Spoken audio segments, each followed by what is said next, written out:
আসসালামু আলাইকুম ওয়া রাহমাতুল্লাহি ওয়া বারাকাতুহু। সুপ্রিয় দর্শক শ্রোতা, ভারতের মরণ ঘণ্টা বাজানোর জন্য তারা মরণ ফাঁদে পা বাড়াচ্ছে। ভারতে মাটিতে মসজিদে আজান বন্ধ করার ষড়যন্ত্র করছে। প্রকাশ্যে যাতে আজান না হয়, মসজিদের মাইকগুলো তারা খুলে ফেলছে। আজকে পরিষ্কার বলতে চাই, আমাদের দেশে পূজা রোজা একসাথে হয়েছে। আমাদের দেশে হিন্দুদের উপর কোনো টু শব্দ করা হয় নাই। আমরাই সেই দেশ, আমরা সেই সম্প্রীতির দেশ। জামাত ইসলামী, ইসলামী ছাত্র শিবিরের কর্মীদেরকে যেই ভারত শত্রু মনে করে, পূজার সময় এই জামাত ইসলামী, ইসলামী ছাত্র শিবিরের কর্মীরা পূজাকে পাহারা দিয়ে তাদের নিরাপত্তার ব্যবস্থা করেছে। ভারতের মাটিতে আপনারা দেখতে পাচ্ছেন, মসজিদগুলো থেকে মাইক খুলে নেওয়া হচ্ছে, আজান বন্ধ করে দিচ্ছে, মসজিদের মুসল্লিদেরকে গুলি করা হচ্ছে।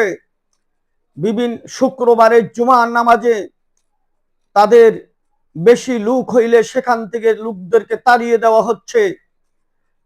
আর একটি বিশেষ ঘটনা ঘটাচ্ছে তারা, এই তসলিমা নাসরিন, বাংলাদেশ থেকে যাকে বিদায় করা হয়েছিল, যেই বুরকার বিরুদ্ধে সারা বছর স্লোগান দিয়েছে তসলিমা নাসরিন, এই মহিলা বুরকা পরে 1993 সালে বাংলার মাটি থেকে বিদায় হয়েছিল। সেই তসলিমাকে পশ্চিমবঙ্গে বাংলাদেশের সীমান্ত এলাকায় তাকে আনা হয়েছে। তাকে পুশিং করার জন্য তারা ব্যবস্থা নিচ্ছে। বাংলাদেশের একটা মুসলমান জীবিত থাকতে তসলিমার মতোই নাস্তিকের বাচ্চা নাস্তিক বাংলার জমিনে তাকে পা দেওয়ার মতো ব্যবস্থা করা হবে না। বাংলার জমিনে পা রাখার সঙ্গে সঙ্গে তার পাকে কেটে ফেলা হবে, তাকে ফাঁসির মঞ্চে নেওয়া হবে।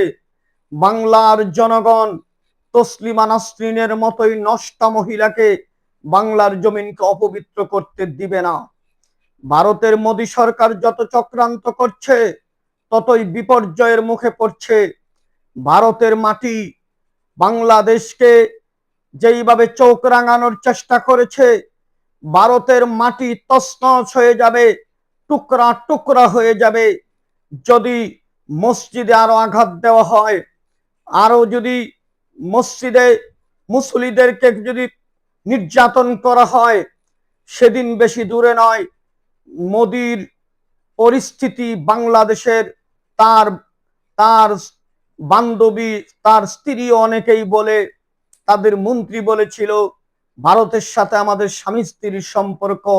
তাদের স্ত্রী শেখ হাসিনা যেই ভাবে পালিয়ে গিয়েছে, মোদির সেই পালানোর ব্যবস্থা হচ্ছে।